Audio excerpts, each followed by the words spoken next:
Eu gostaria de convidar as nossas crianças para acompanhar a tia Erice no momento de culto dos nossos pequenos. Deus abençoe.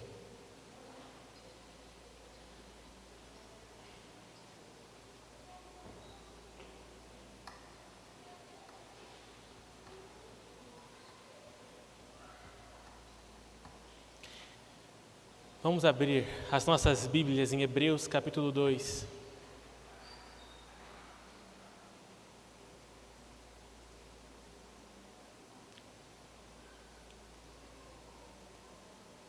Hebreus capítulo 2, do versículo 5 ao versículo 18.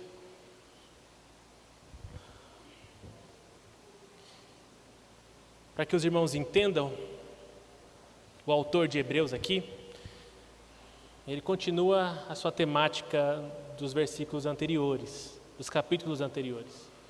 O seu propósito no início desse livro é mostrar a singularidade de Jesus Cristo, é mostrar a superioridade de Jesus Cristo. Ele deixa claro isso no capítulo 1, mostrando que Jesus Cristo está acima dos anjos. Ele deixa claro mostrando que Jesus Cristo está acima de sacerdotes e autoridades. O ministério de Jesus Cristo,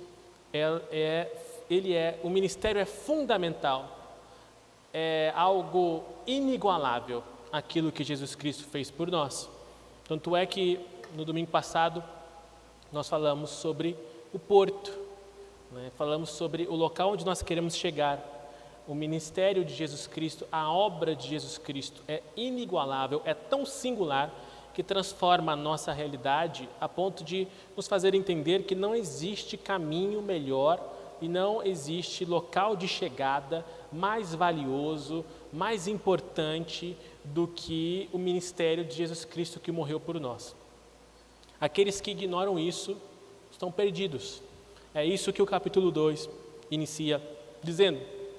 Então agora, dito toda essa exaltação de Cristo, todo esse momento em que o autor faz questão de gastar versículos falando sobre essa singularidade do ministério de Jesus Cristo, chegou a hora de falar um pouquinho sobre a sua humilhação. Parte da sua exaltação está no se humilhar, e parte desse humilhar é morrer. Por que Jesus precisou morrer? Por que Jesus precisou encarnar? É sobre isso que o autor tenta responder aqui ou ensinar aos irmãos. O primeiro ponto, que do versículo 5 ao versículo 9, que nós vamos ler agora, mostra que foi necessário a encarnação de Jesus Cristo para restabelecer o domínio que o homem havia perdido na queda. No momento da leitura do versículo 5 ao versículo 9, atente-se a isso. Diz assim: pois não foi a anjos que sujeitou o mundo que há de vir, sobre o qual nós estamos falando. Antes, alguém em certo lugar deu pleno testemunho dizendo que ao homem que dele te lembres, ou do filho do homem que o visites, fizeste-o por um pouco menor que os anjos, de glória e de honra o coroaste, e constituíste sobre as obras das tuas mãos, todas as coisas sujeitaste debaixo dos teus pés. Ora, desde que ele sujeitou todas as coisas, nada deixou de fora do seu domínio. Nós estamos falando de Jesus Cristo aqui.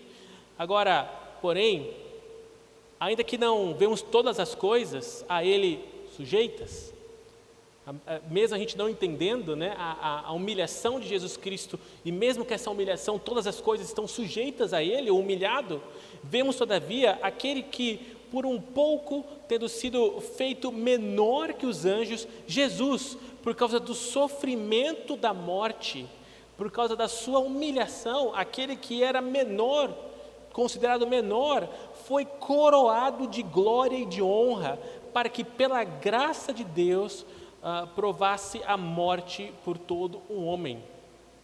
Era necessário Cristo morrer, era necessário Cristo experimentar a morte.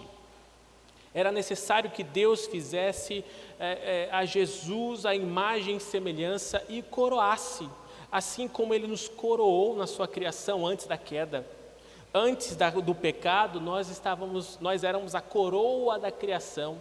Nós tínhamos esse símbolo, esse troféu, esse status de conquistador, de merecedores, de coroa da criação. Assim como Cristo se tornou essa coroa. Mas por causa do nosso pecado, por causa do quão essa imagem e semelhança foi corrompida, essa coroa foi perdida. Então, o homem perde esse status, o homem perde esse domínio sobre a criação. Nós que éramos coroa, agora somos pó. Agora a nossa honra está manchada. E agora, em vez de sujeitar a criação, em vez de sujeitar a natureza, em vez de termos domínio sobre todas as coisas, agora nós passamos ou a adorar a natureza, ou a desprezá-la. Então, esse domínio que nós tínhamos foi perdido por causa do pecado. A imagem de Deus que nós refletíamos foi quebrada como um espelho trincado. E agora nós somos isso, um espelho que não funciona, um espelho trincado, que consegue em alguns poucos momentos refletir uma glória, uma imagem de Deus. Em alguns poucos momentos isso é graça do Senhor. Então o autor faz questão de nos lembrar que Jesus veio ao mundo como homem perfeito. E Deus dá essa coroa a esse segundo Adão para restaurar a imagem. E Ele não veio só para restaurar a nossa imagem, mas também nos ensinar sobre o domínio no mundo, o domínio, aquilo que nós perdemos. Aquele que é tentado, mas não peca, aquele que tem um domínio próprio, aquele que entende todas as coisas. Isso o ministério de Jesus Cristo, essa é a encarnação de Jesus Cristo. Essa honra em sua humilhação não foi dada a anjos, somente a Jesus Cristo. Ao provar a morte, Jesus Cristo, então, ele se torna o sacrifício perfeito por todos nós.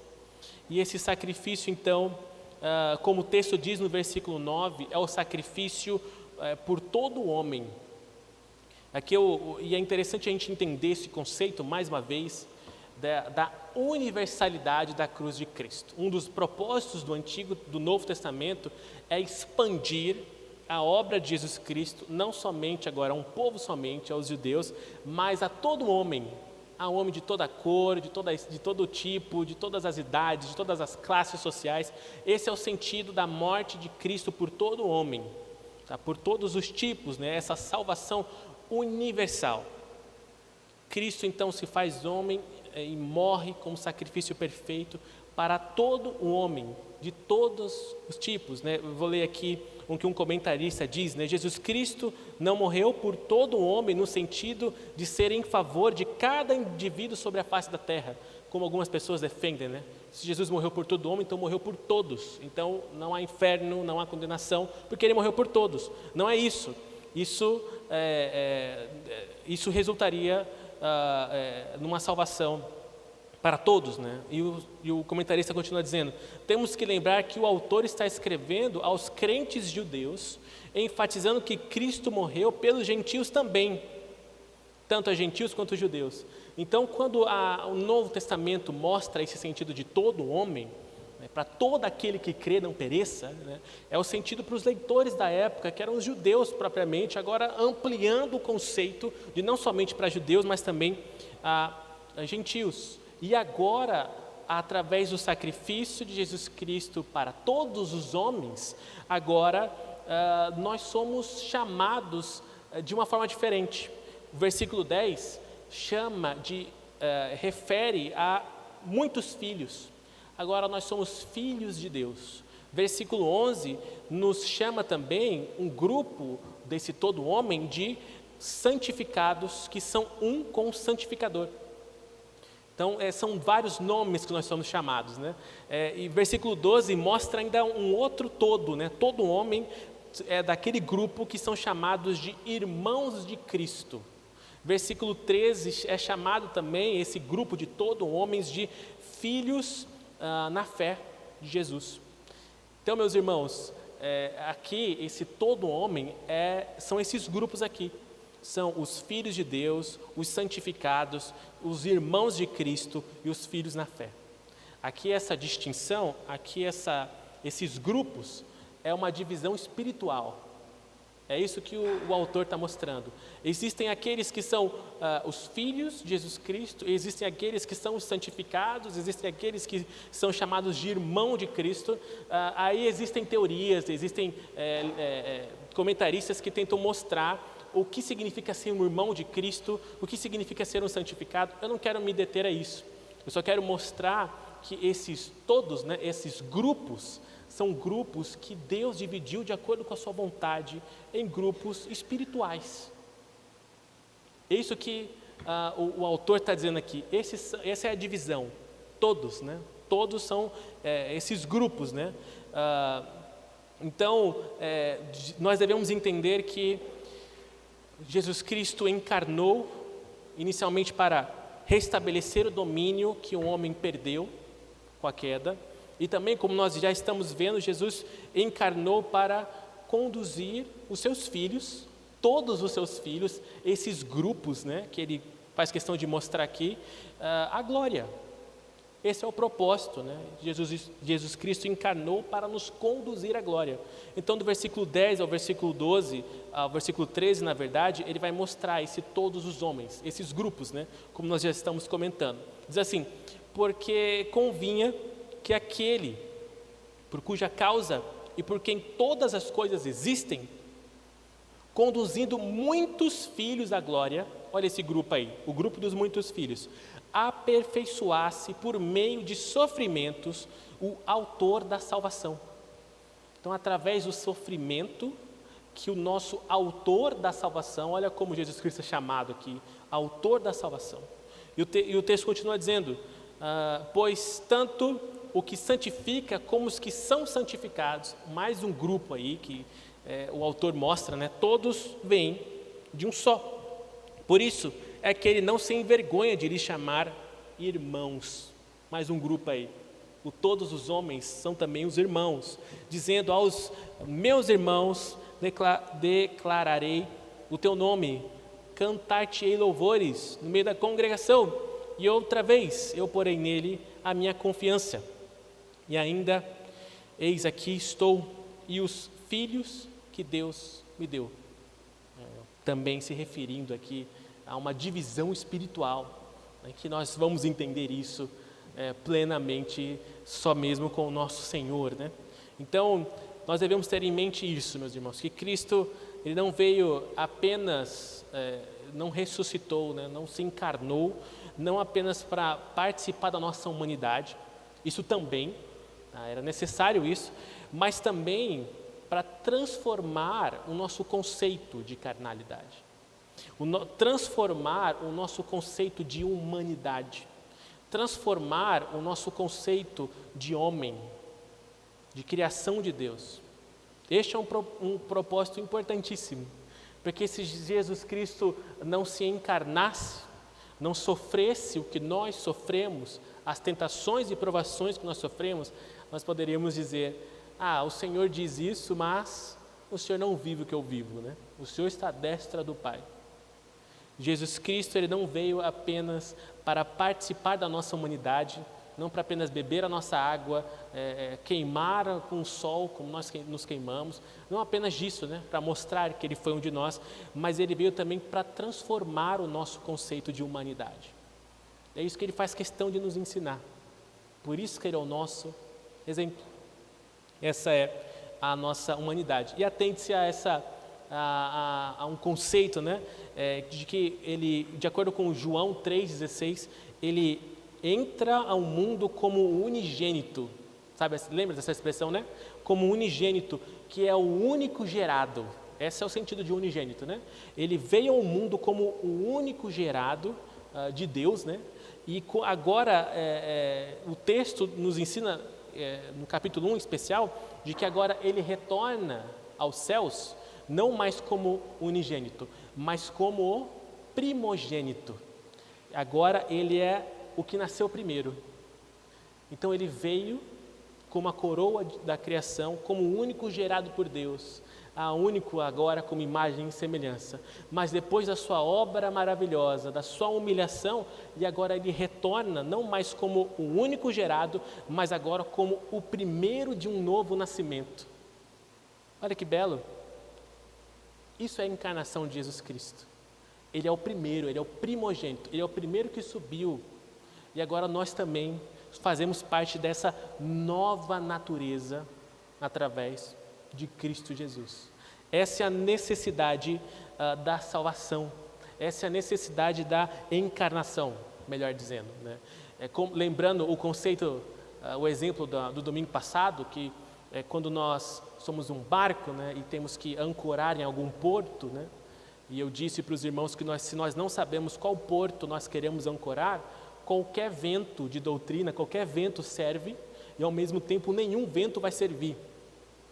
Porque se nós não conhecemos onde nós queremos chegar, então tudo pode ser bom e ao mesmo tempo nada vai servir. Então o desafio dos versículos anteriores é mostrar a importância do porto seguro, que é a salvação em Jesus Cristo, que é o Deus encarnado que morreu por nós. E nesse porto não há nada melhor. Então, entendendo isso e entendendo esse conceito de encarnação, então agora o capitão do nosso barco se torna Jesus Cristo. É Ele agora que vai guiar a nossa vida, porque já não somos mais nós que vivemos, mas é Cristo que vive em nós. É Cristo que morreu por nós e vive em nós, e agora nem é mais o nosso sangue que corre em nossas veias, é o sangue do nosso Senhor Jesus Cristo. Entendendo esse conceito de encarnação, da coroa da criação, é entender agora que nós não somos nem mais o capitão do nosso próprio barco. Por isso não há nem opção mais de se desviar dos caminhos. Ele é o nosso capitão. Ele é o nosso capitão. Ele pode ter vindo de forma solitária, como o filho unigênito, mas agora ele volta com o seu esquadrão, né? A sua cavalaria, né? com o seu exército de servos, né? de servos. Então, esse é o motivo da encarnação de Jesus Cristo. Ele precisou encarnar para restabelecer o domínio que a queda nos fez perder. Jesus Cristo precisou encarnar para nos conduzir à glória, através do seu testemunho. E Jesus Cristo precisou encarnar, meus irmãos, para destruir o diabo e nos libertar, nós que antes éramos cativos. Versículo 14, versículo 15. Visto, pois, que os filhos têm participação comum de carne e sangue, destes também ele igualmente participou, para que, por sua morte, destruísse aquele que tem o poder da morte, a saber, o diabo, e nos livrasse, e livrasse todos que pelo pavor da morte estavam sujeitos à escravidão por toda a vida. Então Jesus se torna humano, sangue do nosso sangue, se torna um de nós, se torna o nosso irmão, se torna a encarnação em pessoa, com um propósito de nos tornar irmãos, nos propósito de nos libertar da morte, de nos libertar do nosso cativeiro, da nossa prisão. Então, ao morrer por nós, Jesus Cristo, como o texto diz, o aguilhão, da morte, ele vence, ele arranca o aguilhão da morte, que é uma expressão para lança, É como se ao morrer Jesus Cristo retirasse a lança de ferro do diabo, e agora o diabo não mais tem armas contra nós. É isso que o autor faz questão de nos mostrar. Jesus Cristo encarna para aniquilar, destruir o diabo. O diabo. Então é como se hoje o diabo estivesse derrotado, ainda está aqui, ainda está no mundo, né, como o texto diz, mas é um diabo que não tem armas contra o povo de Deus. É isso que o texto está mostrando, né? Mostrando essa autoridade que Cristo passa a ter sobre aquilo que o diabo tinha, que era a autoridade da morte. Agora não mais tem. O diabo não mais tem isso. Agora isso está nas mãos do nosso Senhor. Por isso que nós entendemos finalmente o conceito de soberania. Deus não é soberano? Deus não conduz todas as coisas de acordo com a sua santa, perfeita vontade? Sabe por quê? Porque o diabo não tem mais poder. Ele conduz a nossa vida até o momento final da nossa vida. A nossa morte vem do Senhor. É o Senhor que conduz tudo. Tudo. Isso é soberania. Jesus se encarnou para isso, para que Ele tivesse poder, a autoridade final. Por isso, a morte não está mais nas mãos de Satanás, e sim na mão do nosso Deus, do nosso Senhor Jesus Cristo. Então, com o povo de Deus, Satanás não pode fazer nada. É isso que, esse é os benefícios, o propósito da encarnação de Jesus Cristo. Jesus encarnou para vencer o diabo, através da sua obra e do seu testemunho, como sacrifício perfeito, o cumpridor da lei. Aquela lei do Antigo Testamento que nos ensinava e ensinava a todos que era impossível seguir. Esse é o importante propósito da lei do Antigo Testamento. Os 10 mandamentos. Nos condenar. Mostrar que é impossível cumprir. Impossível. Por isso foi necessário que Ele encarnasse. Porque Ele sim cumpriu. E Ele venceu. Esse é o nosso Senhor. Porque o nosso Senhor precisou encarnar para restabelecer o domínio que nós perdemos na queda. Precisou encarnar para conduzir muitos filhos à glória. Precisou encarnar para vencer o diabo e precisou encarnar para ser o nosso sumo sacerdote. Versículo 16 a versículo 18. E eu já encerro com esse último ponto. Diz assim: pois Ele, evidentemente, não socorre anjos, mas socorre a descendência de Abraão. Por isso mesmo convinha que em todas as coisas se tornassem semelhante aos irmãos, para ser misericordioso e fiel, sumo sacerdote nas coisas referentes a Deus, o nosso representante, a nossa ponte de ligação, o nosso líder espiritual. Por isso convinha que Ele ressuscitasse nas coisas referentes a Deus e para fazer propiciação pelo pecado do povo, pois naquilo que Ele mesmo sofreu, tendo sido tentado, é poderoso para socorrer os que são tentados. Não se esqueça disso. Jesus Cristo encarnou para ser um de nós, para ser semelhança de nós. Nós que somos tentados, nós temos um Deus que sofreu isso também, que foi tentado, mas não caiu. E esse Deus que se encarnou, se fez homem, Ele não fez isso para salvar anjos ou autoridades espirituais, né? Arcanjos, nada disso. Ele morreu para socorrer homens, para socorrer aqueles que são descendência de Abraão. É isso que o texto está dizendo. Não se esqueça disso. Entender a encarnação de Cristo e as implicações muda a nossa vida. Lembra no domingo passado que eu falei do perigo do barco perder o seu propósito e ser conduzido a outros locais, outros portos, né? E se perder?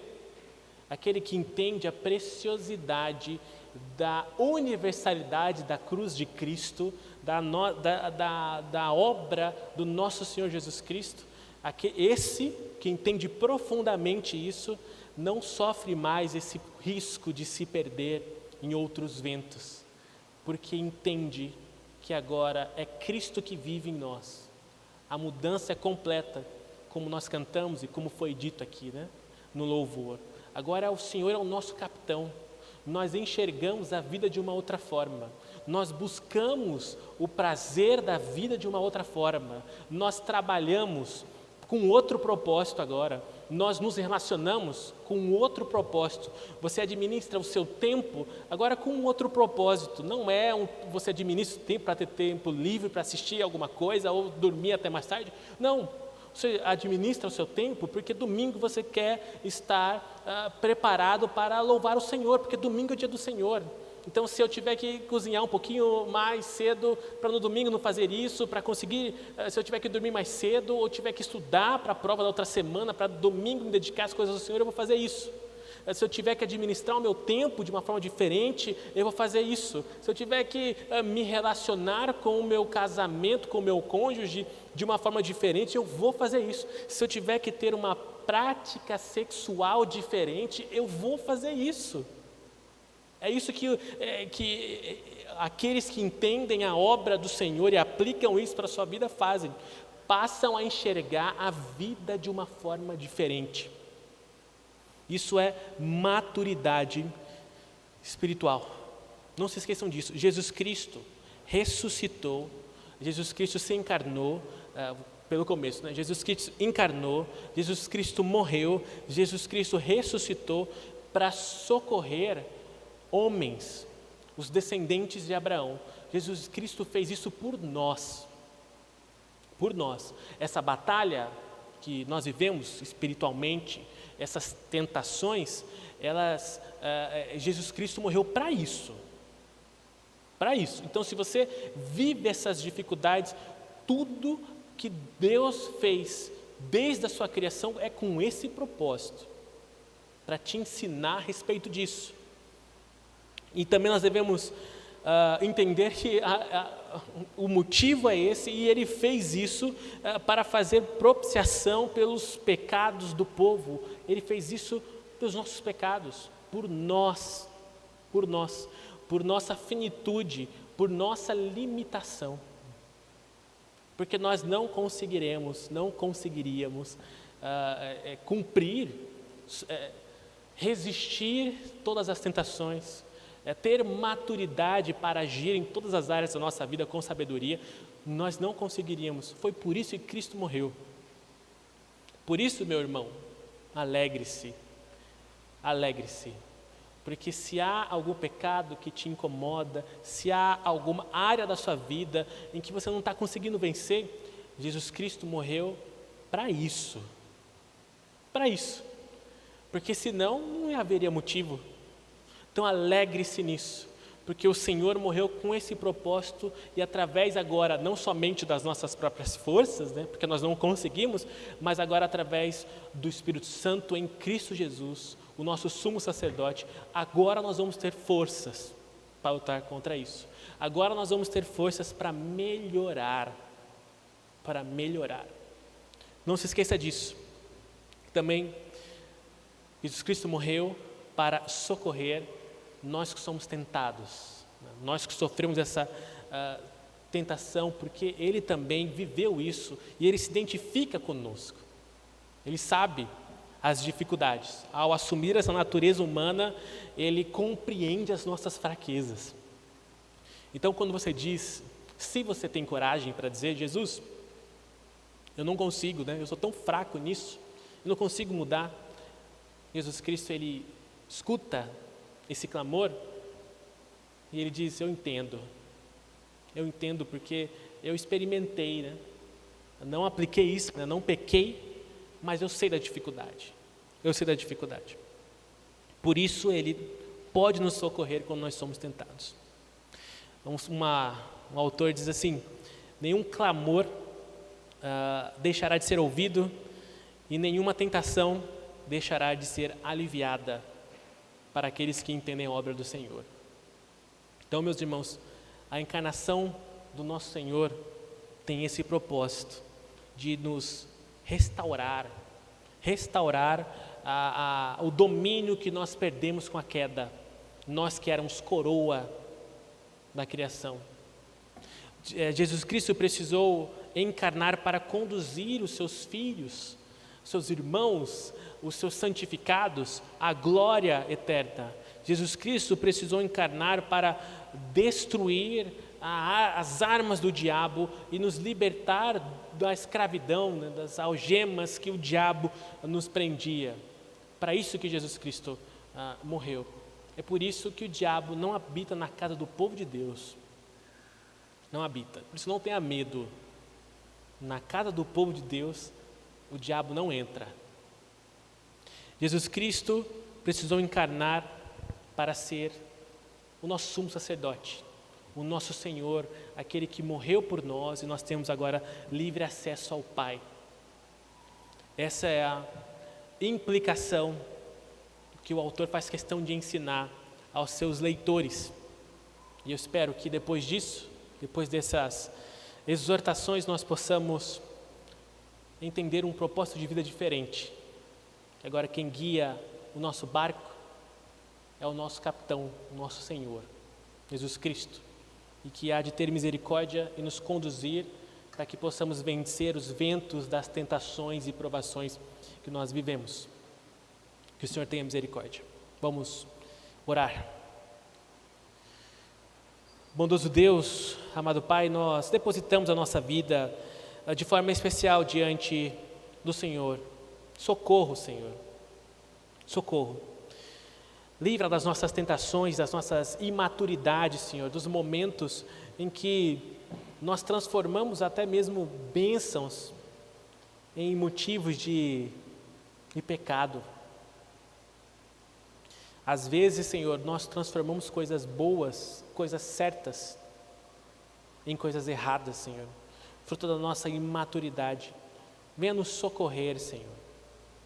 O Senhor que, nos seus planos eternos, enviou o seu Filho amado para que pudesse ser um de nós, sofresse as provações que a vida proporciona, as privações, mas que de forma nenhuma se rendesse a elas, se tornando um sacrifício perfeito, capaz de restaurar, Senhor, aquilo que nós éramos, a posição que nós tínhamos, o poder que nós tínhamos através da criação, através do sangue de Jesus Cristo. Nós somos, mais uma vez, coroa, Senhor, da criação.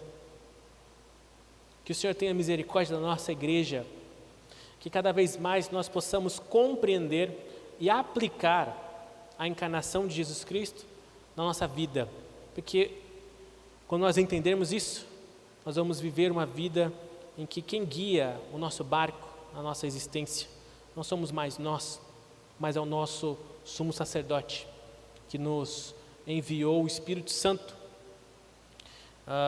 como para nos capacitar a essa difícil corrida, essa difícil jornada.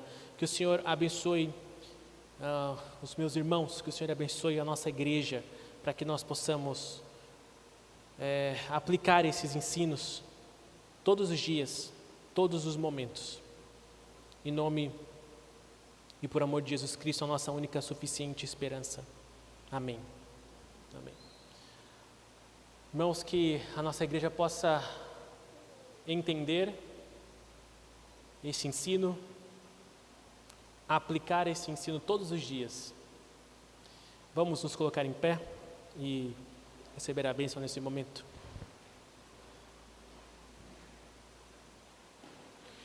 Amada igreja, que a graça irresistível do nosso Senhor Jesus Cristo, o amor interminável de Deus e a comunhão do Santo Espírito sejam com todos vós, hoje e para todos sempre.